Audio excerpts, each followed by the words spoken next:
Young and the Restless. Spoilers. Next week, August 17 to 212026. Hello besties and welcome back to the channel. It is a glorious day to spill some absolute piping hot tea. We have gathered the most chaotic, mind-bending updates for you today, and trust me, you are not ready for the sheer level of drama about to unfold. Let's jump straight into the madness. You guys, I am deceased. Stop what you are doing right this very second, because I am literally shaking and we need to talk about this now. I am filming this while I'm running errands, literally pacing around the parking lot looking like an absolute lunatic because I just had to jump on here and vent. I was mid-skincare last night, literally had a charcoal mask smeared all over my face, and when I saw the latest updates for the week of August 17th, I shrieked so loud I smeared charcoal all over my pristine white rug. Literally had to yeet my phone across the room because my soul has actually left my body.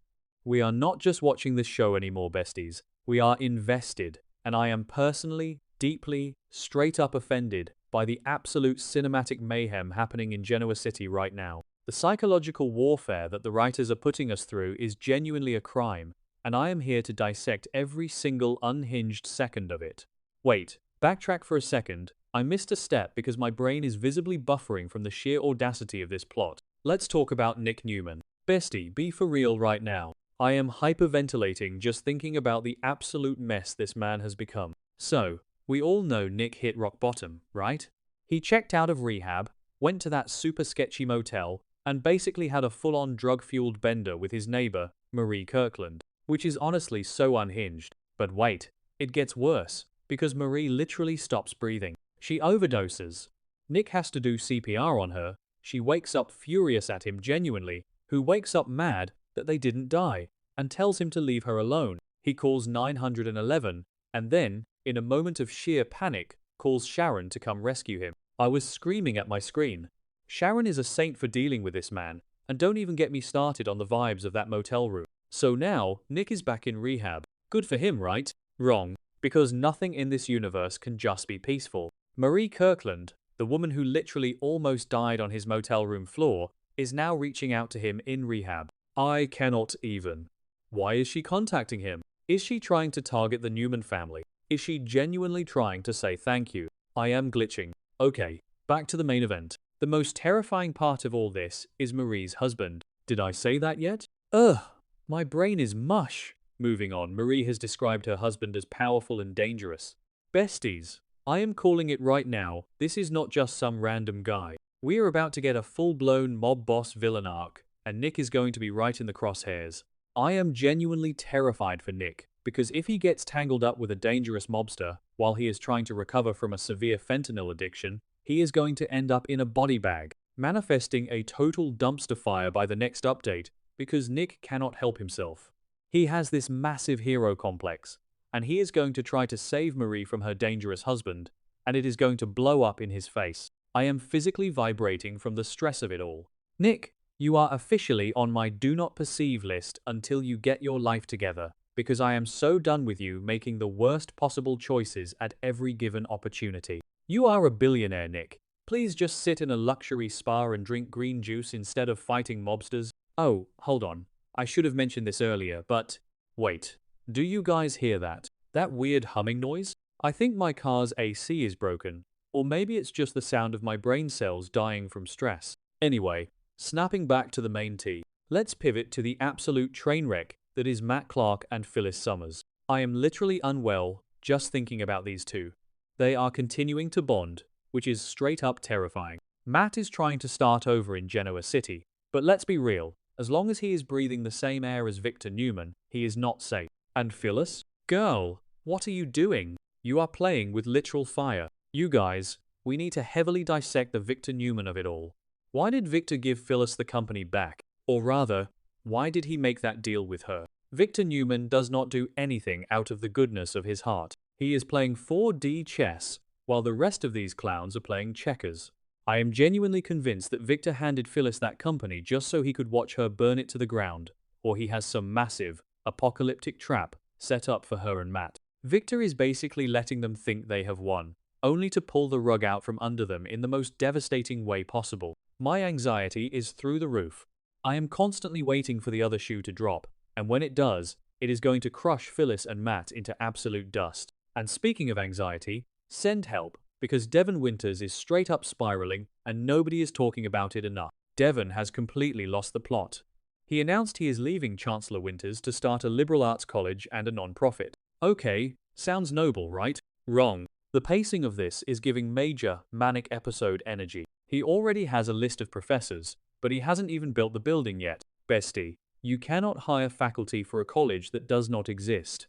I am hyperventilating right now because this is textbook manic behavior. He is moving at 1,000,000 miles an hour and completely detaching from reality. Devon is moving way too fast, making these massive, life-altering decisions without consulting anyone, and he is just bulldozing ahead. I am genuinely worried that he is having a severe mental health crisis. With all the trauma he has been through, especially his absolute unhinged rage toward Mariah, it feels like his brain has just snapped. He is throwing himself into this grandiose project to avoid dealing with his crumbling marriage to Abby and his unresolved trauma. I am clutching my chest because I am literally too unwell to handle the gravity of Devon's impending breakdown. When this college project inevitably collapses, Devon is going to crash so hard, and it is going to be devastating for everyone around him. Wait, I'm glitching again. Okay, let's talk about Nate Hastings.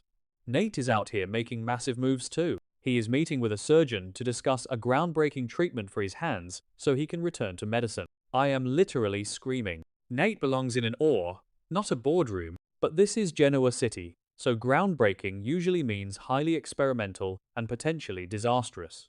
What if the surgery goes wrong? What if his hands are ruined forever? I am spiraling over the risks here. If Nate goes through with this and it fails, he is going to lose his mind all over again. He has already lost so much, and the psychological toll of getting his hopes up just to have them crushed would be unbearable.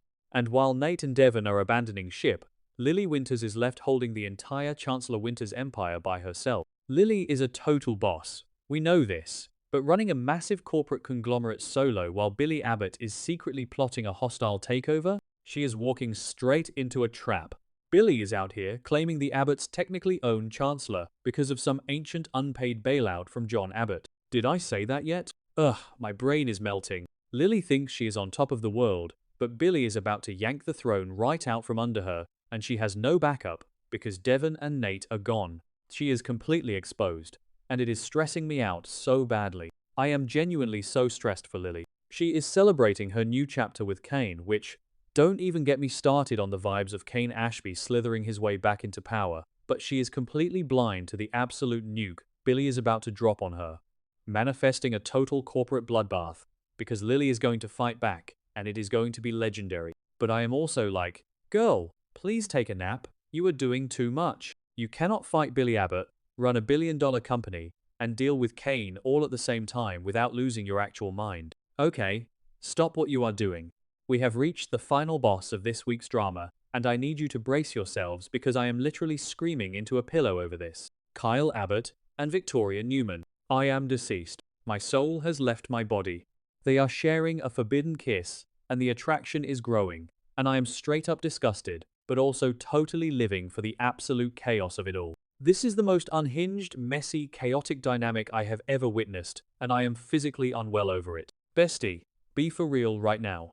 Kyle Abbott literally just dated Victoria's daughter, Claire. He was playing house with Claire, and now he is locking lips with her mother? They are officially on my do not perceive list, because the sheer audacity of this pairing is making me physically ill. Kyle is so traumatized by Victor and Patty that he is trauma bonding with Victoria, who is working overtime as the family peacemaker. But this is not peace, Victoria. This is a declaration of war. You are sleeping with the enemy, and not just any enemy, but your daughter's ex-boyfriend. I am genuinely gagging over the messiness of it all.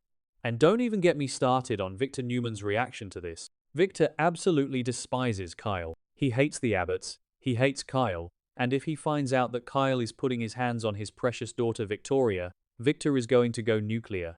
I am calling it right now. The villain arc is about to go nuclear, and Victor might actually have a literal heart attack. The stakes are astronomical. Imagine Claire walking in on them. Imagine Victor walking in on them. The sheer cinematic drama of that moment would literally end me. I would simply pass away on the spot.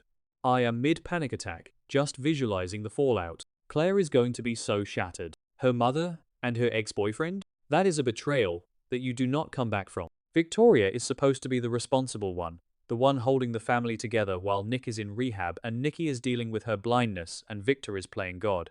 But instead, she is making out with a man half her age who just broke her daughter's heart. I cannot even. Victoria has completely lost the plot, and I am both horrified and utterly fascinated by her descent into madness. The psychological mayhem of this entire week is just too much.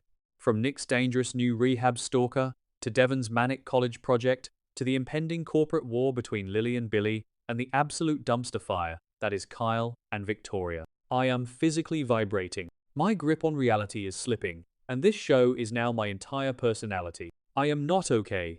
I am literally pacing back and forth, muttering to myself like a crazy person because the writers have decided to choose violence this week. I literally had to pause and take a deep breath because my heart rate is at like 150 BPM right now. Like, think about the generational trauma happening here. Nick is repeating the same self-destructive cycles. Devon is isolating himself with grandiose delusions, just like his biological father used to do, and Victoria is rebelling against Victor by sleeping with an abbot. It's like poetry, but the kind of poetry that makes you want to rip your hair out. I am genuinely pacing my living room right now. Every single character is spiraling, and it feels like the entire town of Genoa City is about to implode. And what about Marie's husband? We cannot just gloss over the fact that some powerful and dangerous man is lurking in the shadows. Is he going to show up at the rehab center? Is he going to hold the entire Newman family hostage? Because honestly, that tracks for this show. Every time someone says, "My husband is dangerous," it means we are about to get a 6-month storyline involving kidnappings, secret islands, and at least one person wearing a highly realistic silicone mask. I am calling it. Nick has no idea what he is getting himself into, and Adam is going to have to bail him out again. Wait, I just realized something. If Victor is busy plotting against Phyllis and Matt, and he's busy trying to control Nick's rehab, he is completely distracted.